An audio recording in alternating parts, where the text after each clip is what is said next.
Hey guys, it's Thorn. I'm typing out a comment to the Autumn Chick, one of her videos. I'll link it below. It's not really about this topic, but it might be. I mean, maybe by extension, tangentially. And anyway, she mentions the afterlife kind of in passing, and it occurred to me. I started typing this comment about my own understanding of the afterlife and my own beliefs, and it occurred to me that I don't think I've ever made a video about afterlife stuff. Um, and the comment is getting kind of long, so I'm just going to stop. And I thought I would make a video. Because my position is kind of a strange one, I think. And I'm not going to pretend that it's like theologically sound or is going to make any sense because, well, you'll see. But I have no opinion and actually very little interest about afterlives. It's never been something that's interested me. It's not something that I've ever, and like this is because I'm sure this is because I've never had to deal with death. I have never lost a friend or a close family member. I just haven't had to deal with it. I mean, I've lost pets, okay, but I don't. That doesn't seem like it would be the same kind of experience as like losing a parent or something.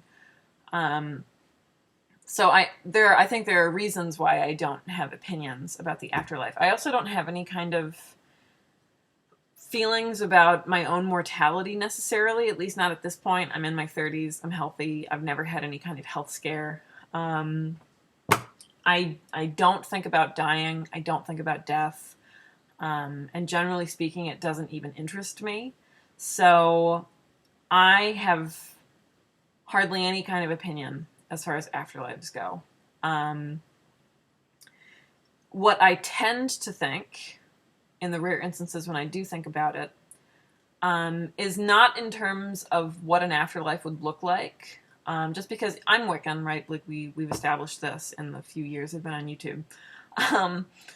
And Wiccans talk generally about the Summerland and reincarnation, and all of these kinds of things are just sort of accepted within like a Wiccan worldview. And to me, those have just always kind of been like tangential sort of background noise points. I've always been a lot more focused on the gods and interacting with the gods and the practice of magic and the practice of our rites. So I have never had any kind of reason to believe in reincarnation. I have never read or experienced anything that I have even remotely thought was convincing.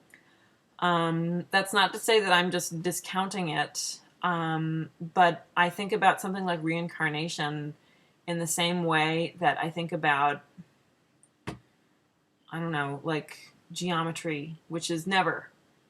I never think about geometry. And I never understood geometry. It never had any real applicability in my life.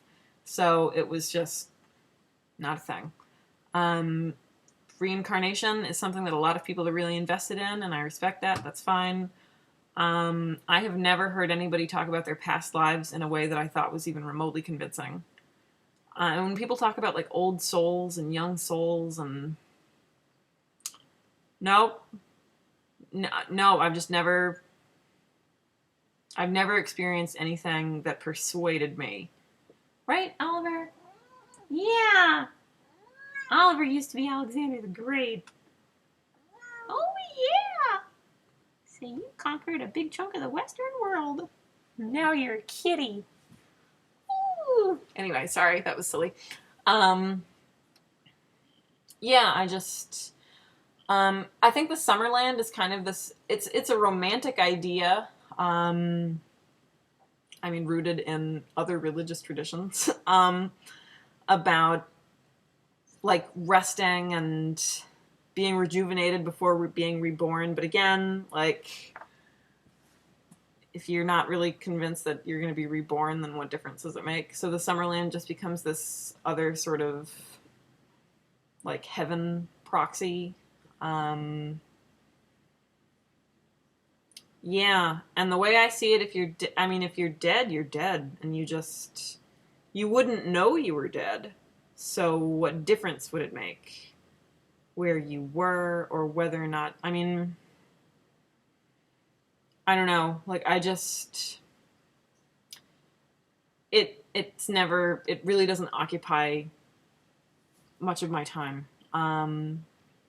But again, I know a lot of people close to me who are very hung up on ideas about death and the afterlife because that's something that they actively worry about. And usually these are people who, they've dealt directly with death or they're concerned about their own mortality in particular kinds of ways. Um, and for me, I don't find the idea of non-existence after death to be totally just unappealing. It's sort of like how I can't remember the period before I was born. Like that time frame is totally meaningless to me. So I would assume that once I'm dead, it would be the same sort of non-experience. Um, so I guess this is kind of unusual. Um,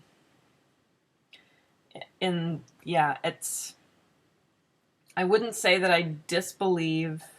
I I am without beliefs about an afterlife, and I'm not invested. It's just not. It's not part of my practice. It doesn't occupy any brain space. I will say that I'm intrigued by ideas about ghosts and spirits, and if you think that spirits of the dead can like come through a Ouija board or something, then that entails an afterlife. Which is not to say that I believe that spirits come through a Ouija board or something. I actually don't know, but I am intrigued by ideas about ghosts, um, and I don't.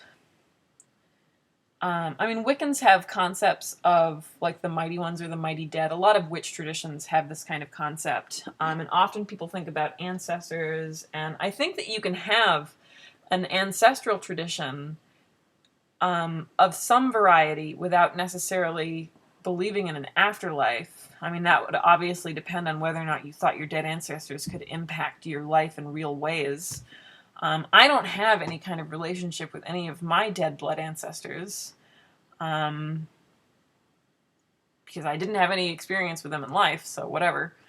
Um, but yeah, um, I found that it's an unusual position to be a religious person without an opinion on the afterlife. So there it is. I hope you all are well.